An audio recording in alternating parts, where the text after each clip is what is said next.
Oil prices are still slumping, unemployment is still up, and while generally we'd say the economic picture right now is not a pretty one, the outlook for the state's finances is unexpectedly optimistic.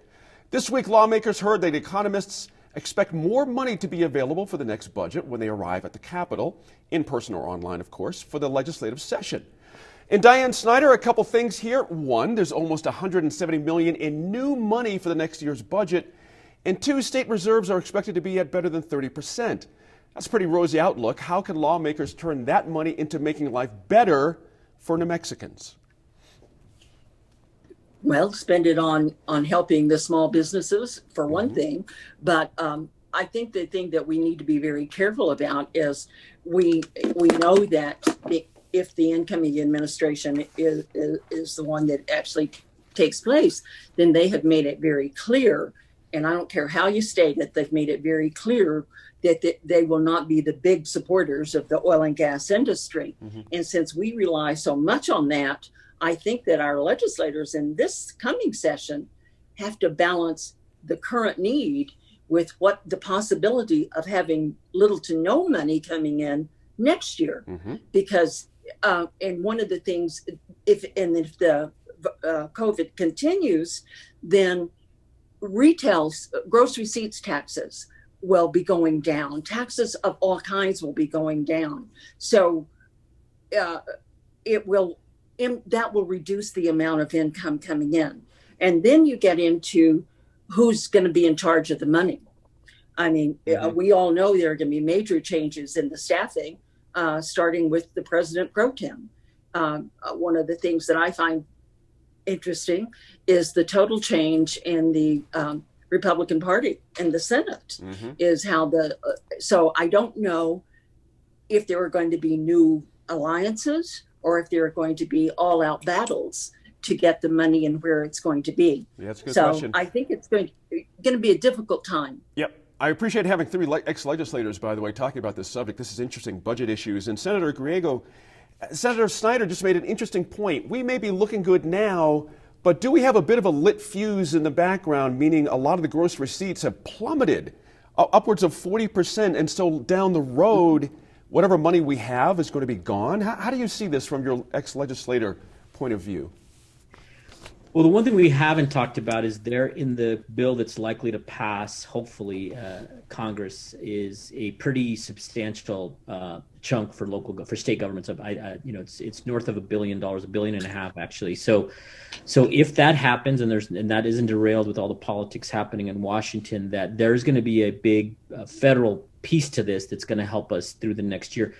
We just have to get through this next year, right?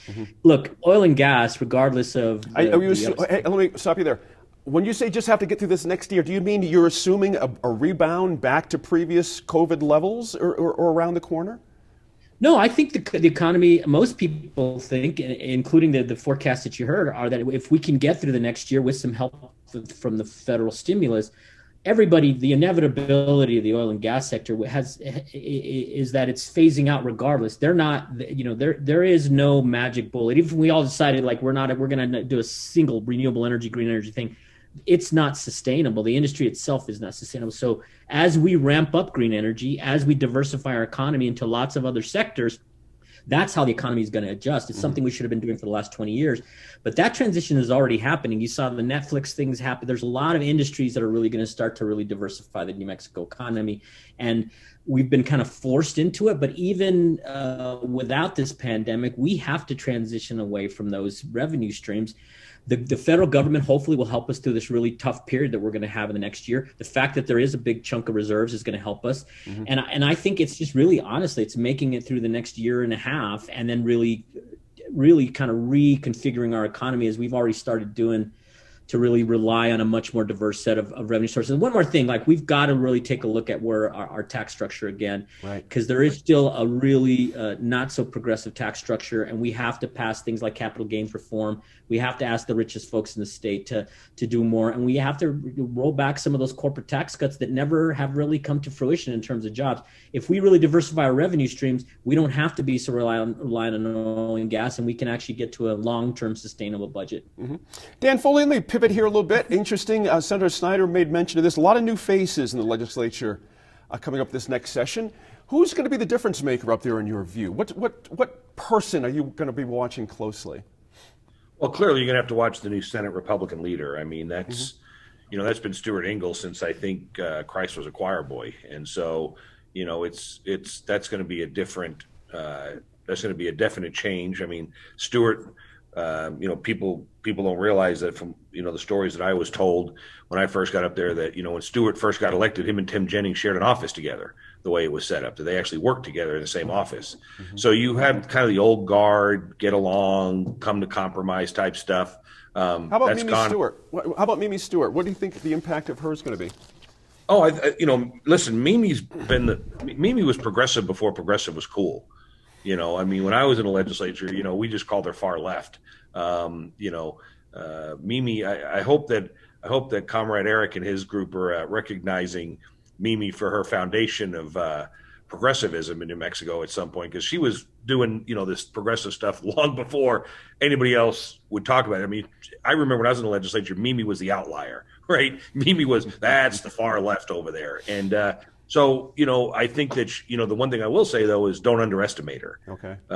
And now that she's in a leadership position, I can tell you right now that woman right there can wield some power and is going to be very effective. I think also at the end of the day, Eric threw a lot out there, and I'm not going to get in all of that with Eric, but I think that at the end of the day, we have to remember this.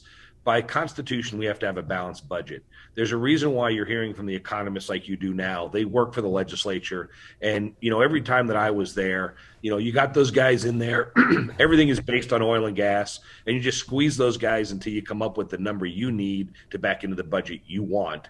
So, I think that Eric's not wrong on his diversifying the economy. But, when you're diversifying the economy, it's really not a theory of if you build it, they will come. You got to have a plan.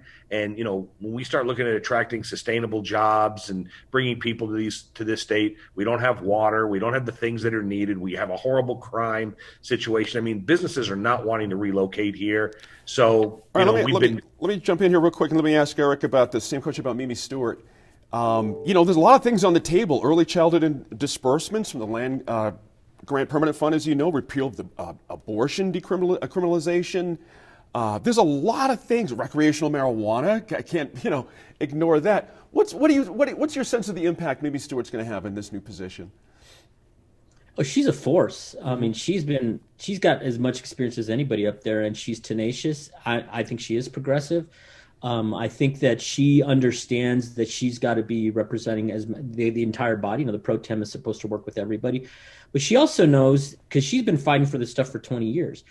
The time has come that for this disinvestment that we've had in a lot of the basic human capital investments we've been talking about for a generation, like early childhood, like really obviously repealing that draconian abortion law, like legalizing like marijuana, that we can actually do it in a way that's responsible and regulated, but also generate some revenue. So I think not just Mimi, but the leadership team. You have a lot of experience in the new Senate leadership team. Mm-hmm. Same majority leader, but you also have Linda Lopez now as whip, who's been in the Senate a long time as well. And then this new freshman class, 7 new freshmen, Democrats. All of whom are already getting really organized. They're really smart, really passionate, and I think they're going to be a force in and of themselves. So I think what we're going to see is a lot of pent-up legislation that should have been passed 10 years ago is going to pass, including the constitutional amendment for early 10 years ago. Isn't that when you were in the Senate? Isn't that exactly? Well, that's what the first. All these senators are really highly educated because they're taking the Griego mantra and they're going forward with finally they're catching on. But the permanent fund, just last thing, Gene, the permanent fund has been pretty stable. It's close to $20 billion, and we still keep saying we can't touch it, we can't touch it, we can't touch it. And this is the year that I think we're going to touch it, and we're going to actually invest in kids 0 to 5, and there may be some more for K-12 in there as well. So in addition to all this other fundraising, remember, we're sitting on a $20 billion fund that we can afford to take a little more out of. Mm-hmm. Senator, if you can do it in 10 seconds. Mm-hmm. 10 seconds. One thing you need to remember, all these companies coming in, think about all the incentives we're giving them, and who's paying for that? It's oil and gas money that we're paying it for. So before, there's a time lapse between getting them here and making them profitable Fair as enough. to income coming into the state. Fair enough. Hey guys, thanks to all as panelists for keeping on top of the news this week. Our Land is next.